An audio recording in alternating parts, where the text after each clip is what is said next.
In the spring of 1944, a Japanese admiral in Tokyo picked up a report and could not believe what he was reading.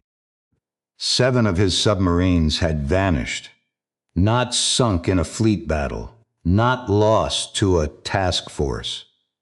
Vanished, one by one, in 12 days. All of them destroyed by a single American ship. A ship so small that most sailors in the fleet had never heard her name. A destroyer escort, 306 feet of steel, 186 men, and a name that had once belonged to a boy who died at Pearl Harbor. The night is May 31st, 1944. The Pacific is black. Not the black of ordinary darkness, but the black of the deep ocean at 3 in the morning, when the moon has set and the stars offer no comfort. Somewhere north of Manus Island, in the vast emptiness of the Bismarck Sea, a Japanese submarine called RO-105 rises silently to the surface.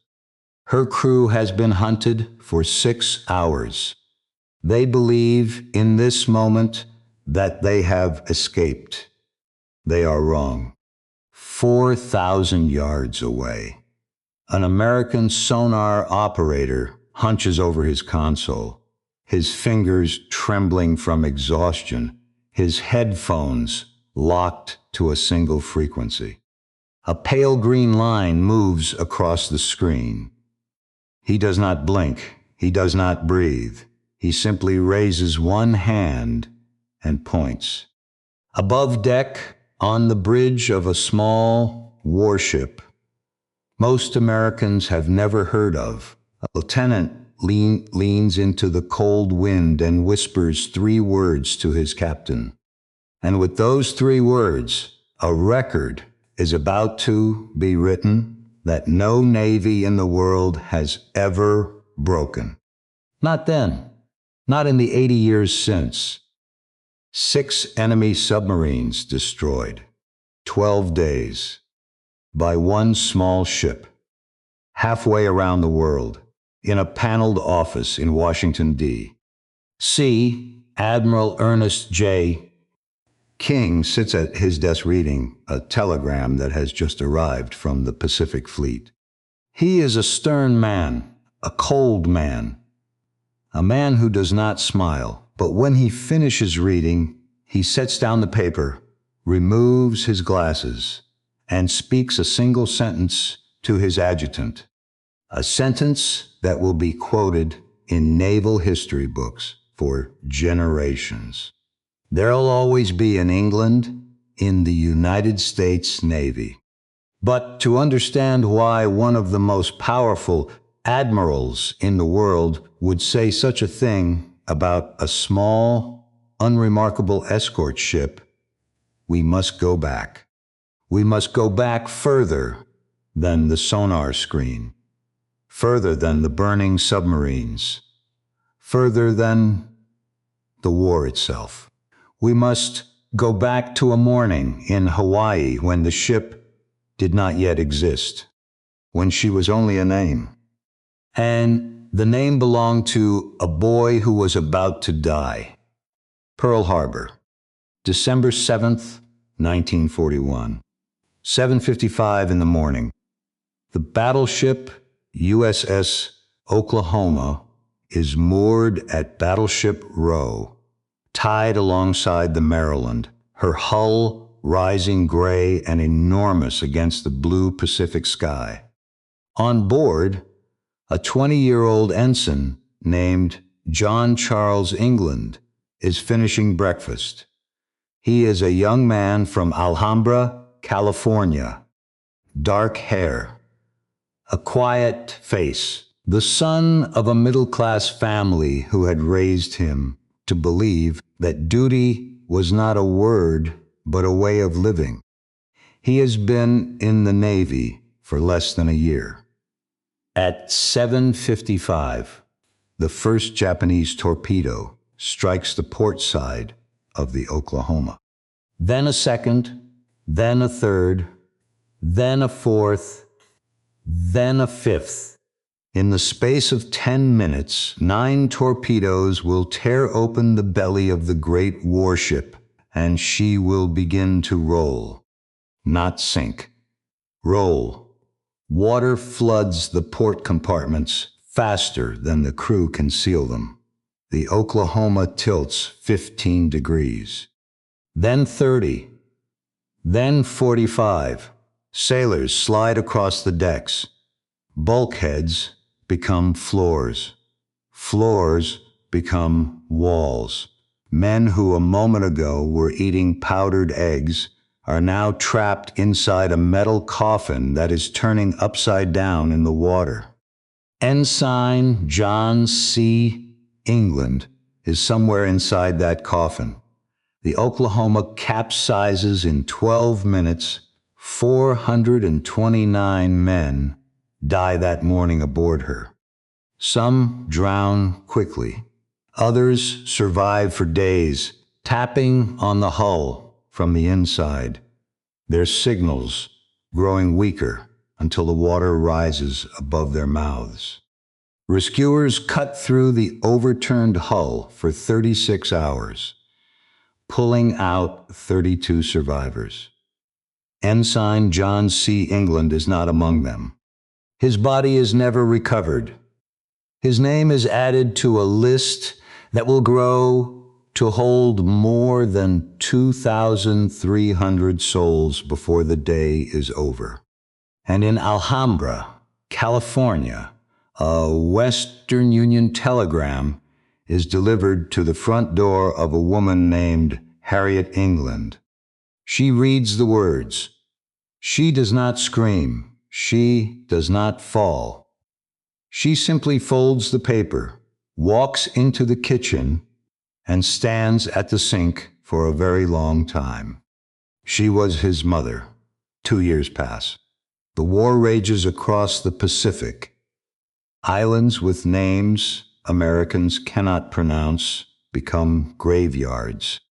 Guadalcanal, Tarawa, Kwajalein, and in the shipyards of Massachusetts, along the icy waters of the Fore River, welders work through the winter of 1943, assembling small, fast escort ships designed to hunt German U-boats in the Atlantic.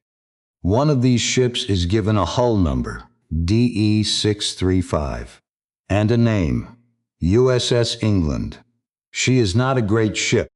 She is 306 feet long, 1,200 tons displacement, with a crew of 186 men.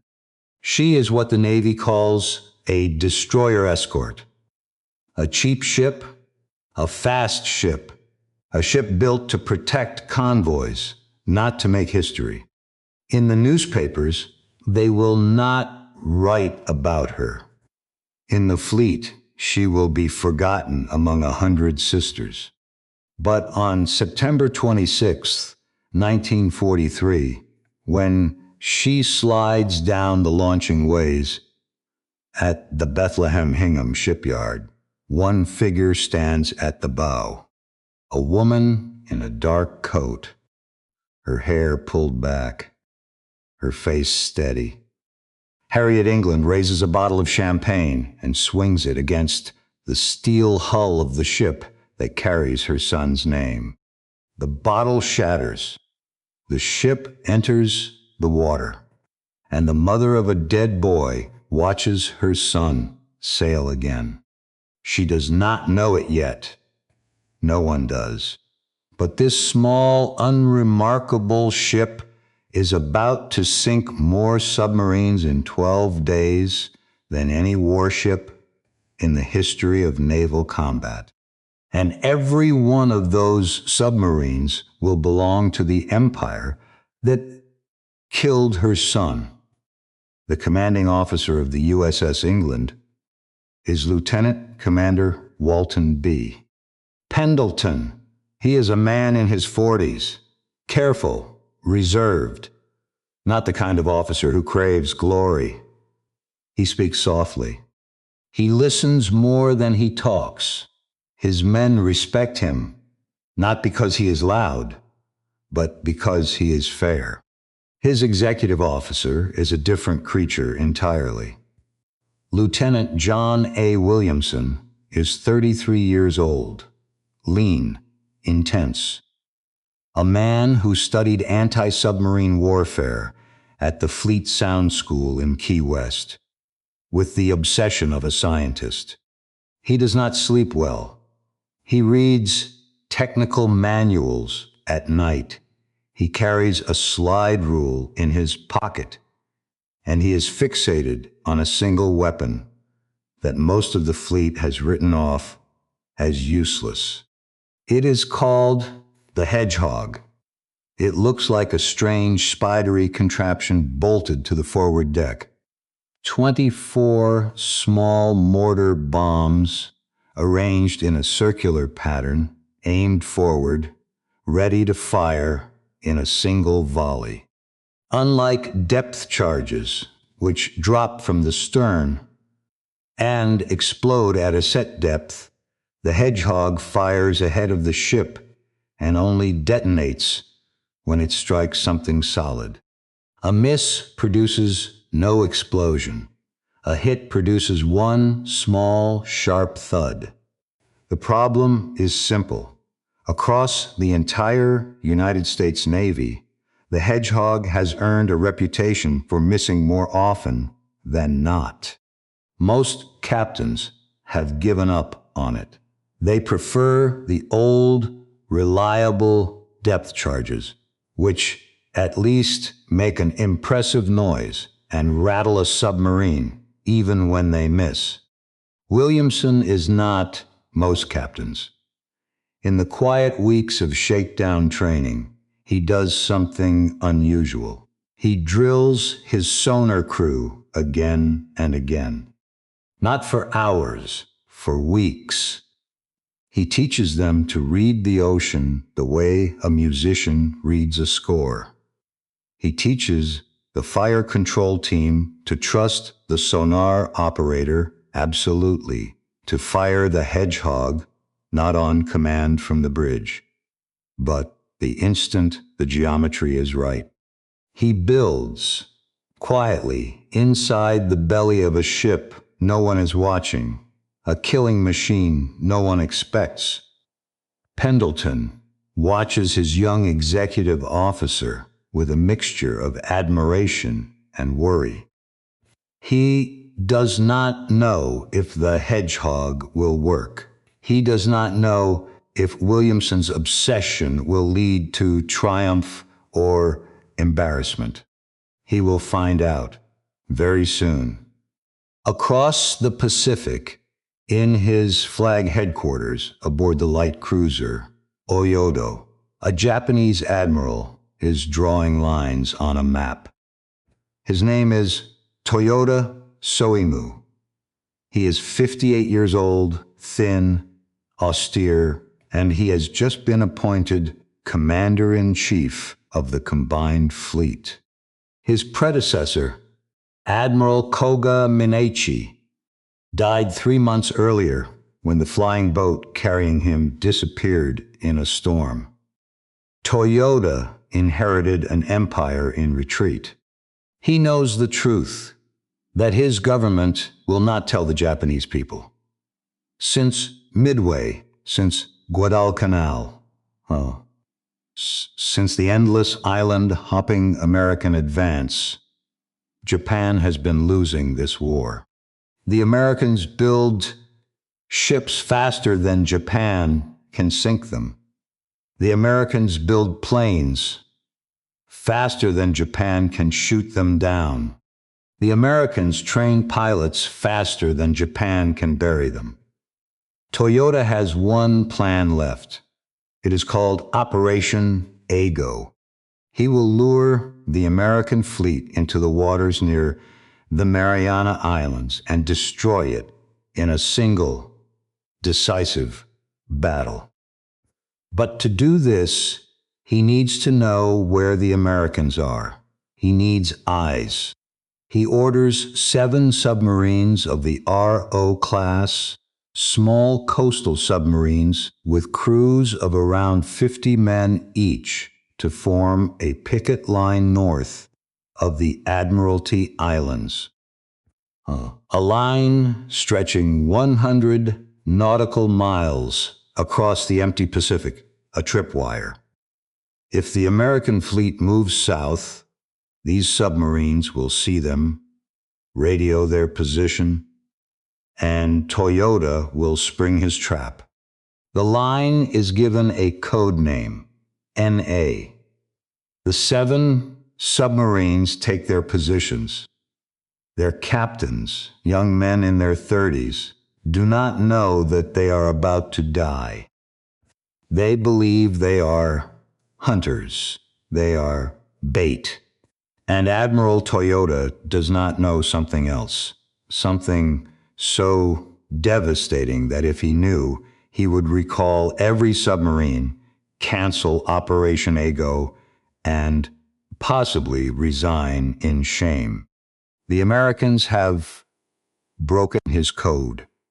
In a windowless building in Pearl Harbor, cryptographers working under the top-secret program called Ultra have penetrated the Japanese naval cipher JN-25 so completely that they read Toyota's orders faster than his own captains do. When Toyota tells the 7 submarines of Line NA to take their positions, the message is decoded in Hawaii within hours. When he tells I-16 to carry supplies to the starving garrison at Buin on Bougainville, the Americans know the route, the schedule, and the tonnage before the Japanese submarine even leaves port. Toyota has built a tripwire. The Americans are about to walk down it with a hammer. On May 18th, 1944, in the harbor at Purvis Bay in the Solomon Islands, 3 small ships receive new orders. USS England, USS George, USS Raby. All 3 are Buckley-class destroyer escorts. All 3 are commanded by officers no one in Washington has heard of. All 3 are about to be sent north on what looks, on paper, like a routine anti-submarine patrol. The orders are simple. Intercept the Japanese submarine I-16, which is carrying supplies to Bougainville. If time permits, sweep the waters north of the Admiralties. Lieutenant Commander Pendleton reads the orders in the wardroom. Lieutenant Williamson stands beside him, saying nothing. The 2 men have never been in combat together. The USS England has never fired her Hedgehog in anger. Her crew, most of them under 22 years old, have never seen a dead man. Pendleton folds the orders. He looks at Williamson. "Are we ready?" he asks. Williamson does not answer immediately. He is thinking about a young ensign whose name is welded onto the ship they stand on. He is thinking about a mother in California who broke a bottle against this steel. He is thinking about 24 small mortar bombs arranged in a circle that no one in the fleet believes will work. "We are ready, sir," he says finally. They are not ready. No one is ever ready for what is about to happen. 12 days from now, 400 Japanese sailors will be dead. 6 submarines will be on the bottom of the Pacific. A record will be set that will never be broken. And in Washington, an admiral who does not smile will read a telegram and speak a single sentence into naval history. But before any of that can happen, a small ship must sail north into the dark Pacific, carrying with her the name of a dead boy and the ashes of a promise made 2.5 years ago at Pearl Harbor. The engines rumble. The lines are cast off. The USS England slides out of Purvis Bay into open water. Behind her, the sun is setting. Ahead of her, 7 Japanese submarines are moving into their positions, unaware that the American ship coming toward them carries not just torpedoes and Hedgehog bombs.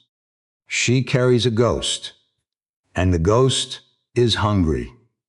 May 19th, 1944, just past 1 in the afternoon. The Pacific rolls in long, slow swells northeast of Bougainville. The sky is heavy, the wind is light, and beneath the surface, running silent at periscope depth, a Japanese submarine called I-16 is coming home from a mission that will never be completed. I-16 is not an ordinary submarine. She is a veteran. In December of 1941, she was one of 5 mother submarines that carried the small 2-man midget submarines toward Pearl Harbor. She launched her tiny killer into the dark waters off Oahu the night before the attack. That midget submarine never returned, but I-16 survived. She sailed away. She fought for 2.5 more years across the Pacific. Now, in her belly, she carries not weapons but food. Rice, medicine, ammunition, supplies for the tens of thousands of Japanese soldiers slowly starving on Bougainville, cut off, forgotten, dying by inches in the jungle. She never arrives. At 1:30 in the afternoon, aboard the USS George, a sonar operator hears a ping return that does not belong to the ocean. The 3 American escort ships turn together. USS George attacks first. Depth charges tumble off her stern and blossom into columns of white water. The sea shakes. Nothing. The submarine is still there, still moving, deeper now. On the bridge of USS England, Pendleton lifts his binoculars and lowers them again. Beside him, Williamson says one word: Hedgehog. The younger officer moves to the fire control station. His sonar men have the target. His hands rest on the firing key. Behind them, on the forward deck, 24 small mortar bombs sit in their cradles, aimed at the sea. First salvo. 24 projectiles arc into the sky, splash into the water in a perfect circle. Silence. No detonation. A miss. Second salvo. Splash. Silence. A miss. Third salvo. Splash. Silence. Somewhere below, the Japanese captain is turning, diving, running for his life through the black water. Fourth salvo. 24 bombs leave the deck. They fall. They sink. The ocean waits. Then, from deep below the ship comes a sound that no one on board will ever forget. 4 small, sharp thuds.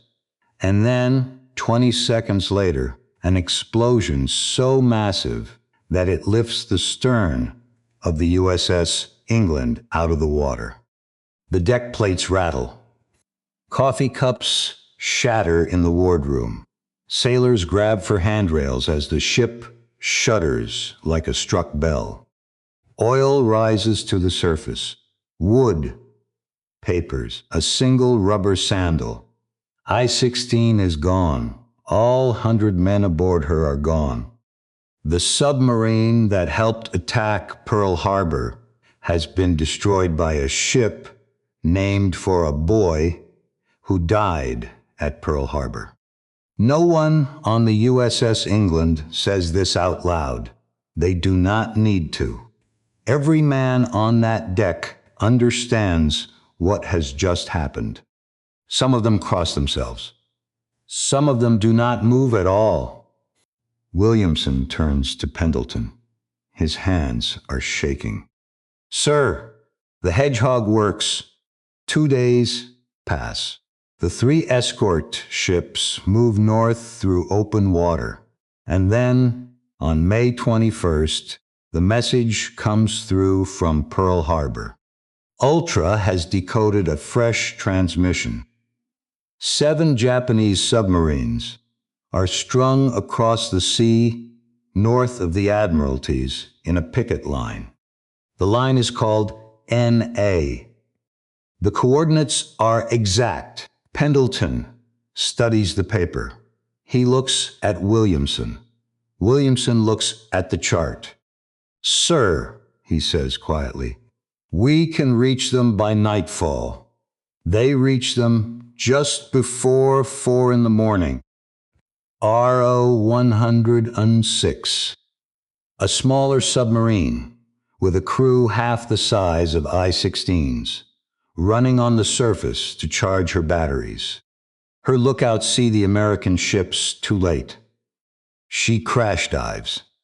She thinks she has escaped into the deep. She has not. England closes. Sonar locks. Williamson fires. 1 salvo. Just one. The ocean answers with a single catastrophic explosion. RO 106 breaks apart 40 seconds later. 55 men die in darkness. The sun rises. The men on the USS England eat breakfast standing up because no one wants to sit down. No one wants to leave his station. No one wants to miss what is coming next. May 23rd. The next morning, barely 24 hours later, another contact. RO 104. USS Raby attacks first, drops depth charges, misses. England moves in. Williamson fires once, twice, 3 times. The 3rd salvo finds her. Another underwater explosion. Another submarine broken in half. 55 more Japanese sailors dead. 2 submarines in 2 days. 3 in 4 days, counting I-16. By now, something is changing aboard the USS England. Something the men themselves cannot quite name. They are not sleeping. They are not eating properly. The cooks are bringing sandwiches to men at their stations because those men refuse to leave. The sonar operator has been at his console for 40 hours straight. His eyes are red. His hands do not tremble. He looks at the green screen the way a priest looks at an altar. Pendleton walks the deck at night and sees his crew and does not know what he is seeing. They are not celebrating. They are not proud. They are something else, something colder. They are afraid of missing history. May 24th, midnight. A weak sonar return. RO 116. Williamson tries something new. He calls it a creeping attack. The USS England slows to 5 knots, so slow that the propellers barely turn, so quiet that the Japanese submarine below cannot hear her coming. She drifts through the black water like a shark that has stopped moving. Then, at the last moment, The Hedgehog fires. One salvo, a hit. 60 more men die in a shattered steel tube deep below the surface. May 26th, before dawn. RO 108. This time, England is alone. George and Raby are miles away. There is no supporting ship to hold the sonar contact. Williamson must attack and track simultaneously. He does both. First salvo, a hit. 60 more sailors dead. 5 submarines in 7 days. In the wardroom that night, Pendleton stares at his coffee cup and does not drink. The men on his ship have killed nearly 300 human beings in 1 week. Most of those men were younger than the sailors doing the killing. Most of them died in complete darkness, gasping for air in metal coffins that filled with cold seawater. Pendleton is a professional. He accepts the mathematics of war, but he is also a man. And something in him is beginning to bend. He does not speak of it. He never will. Then a message arrives from Escort Division Command. Captain Haynes, the group commander, wants the USS England to return to Vanish for resupply. Her Hedgehog magazines are nearly empty. She has enough for 1 final salvo, perhaps 2. Williamson reads the order. He walks to Pendleton's cabin. He does not sit down. Sir, there is still 1 submarine in line NA. If we leave now, someone else will find her, or she will escape. Pendleton looks at his executive officer. He sees the exhaustion in his eyes. He sees the discipline behind the exhaustion. He sees, perhaps for the first time, that the young man in front of him will carry this ship on his back until it breaks. Pendleton picks up the radio. He asks for 24 more hours. Command hesitates, then agrees. The USS England turns north into the last empty stretch of ocean. Somewhere ahead of her, running deep, is a submarine called RO 105. Aboard her is a Japanese captain whose name has been lost to history. A veteran. A man who has already survived depth charge attacks from 4 American warships in a single night. A man who knows every trick the ocean can teach. A man who does not intend to die. On the night of May 30th, the American hunter-killer group finds him. USS Hazelwood, USS Spangler, USS George, USS Raby. 4 ships. Hours of depth charges. The Japanese captain evades every attack. He changes depth. He releases false noisemakers.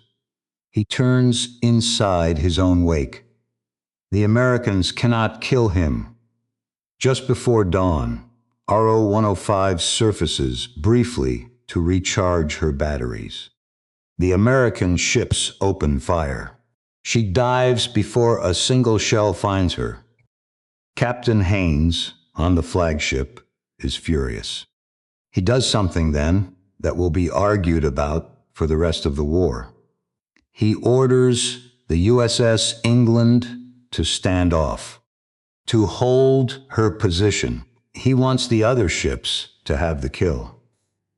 He wants the credit spread across the group. The record has been embarrassing enough already. Aboard the USS England, Williamson listens to the order come through and says nothing. Pendleton looks at him. Williamson looks at the sea. They wait. They watch other ships attempt what they know how to finish. They watch hour after hour, as the sun rises on the morning of May 31st, and the submarine below the waves, whoever her captain is very tired now, and very alone. He does not know that the ship carrying a dead boy's name is waiting for him. He does not know that his death is already written.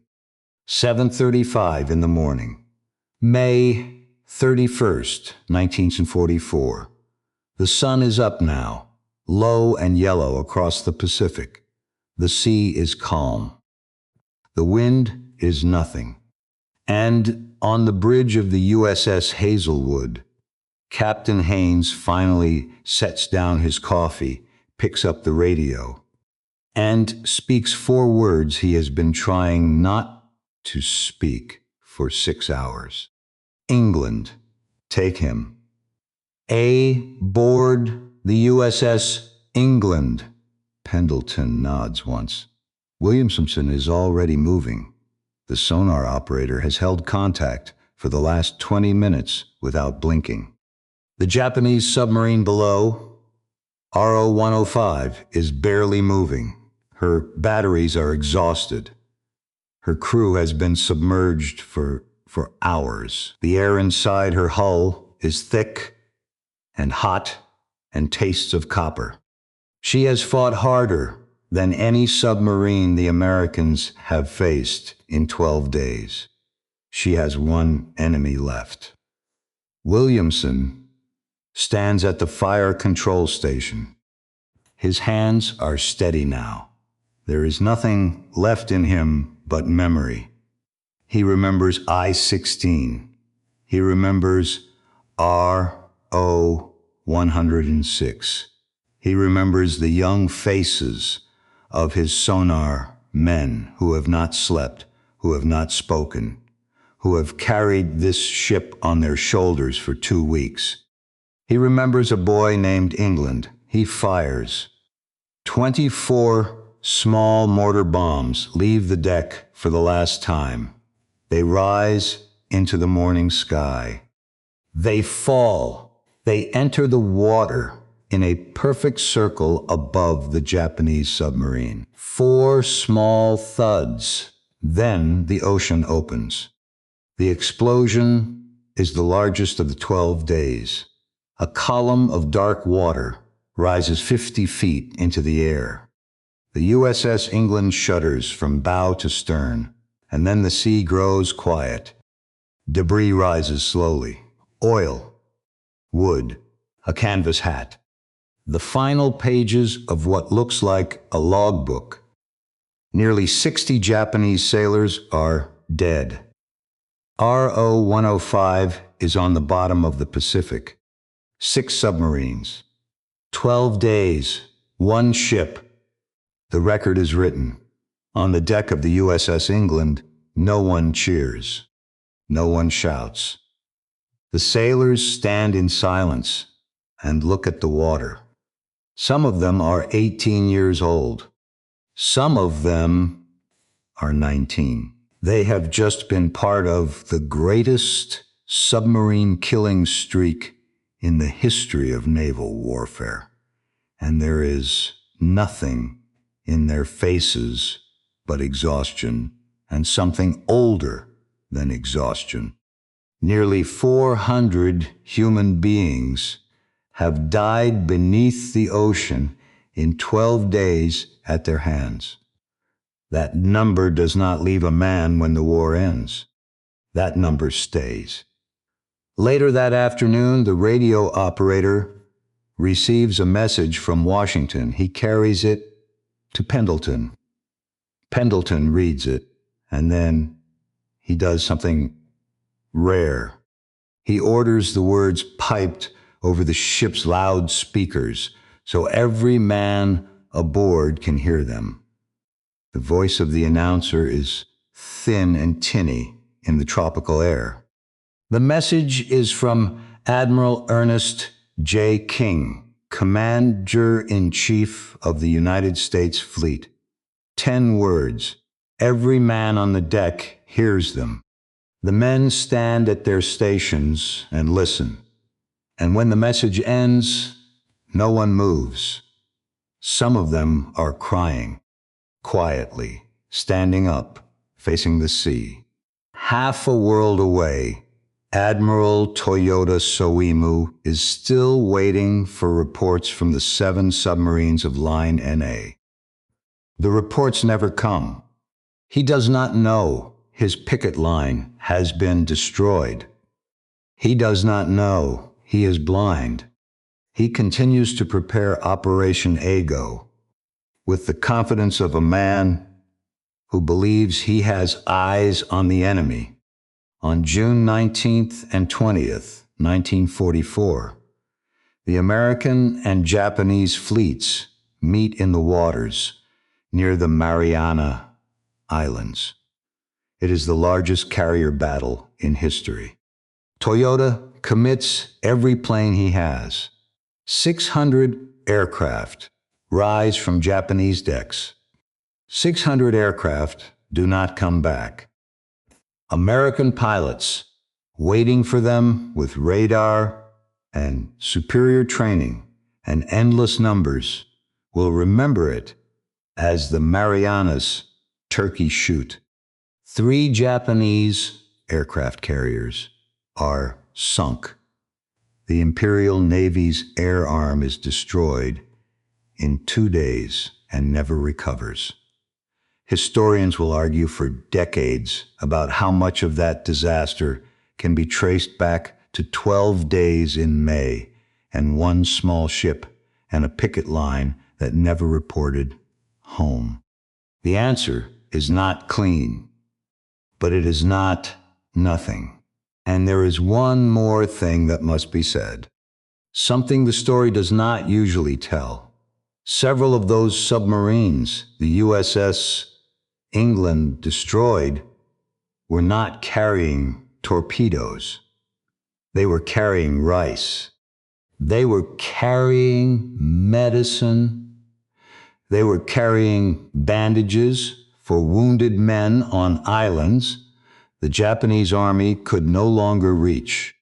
When those submarines went down, the supplies went down with them, and on Bougainville, on New Guinea, on a dozen forgotten atolls, Japanese soldiers who were already starving continued to starve.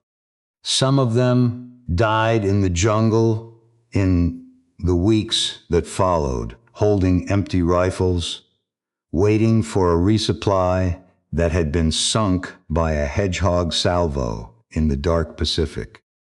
The USS England did her duty. The men who died were enemies.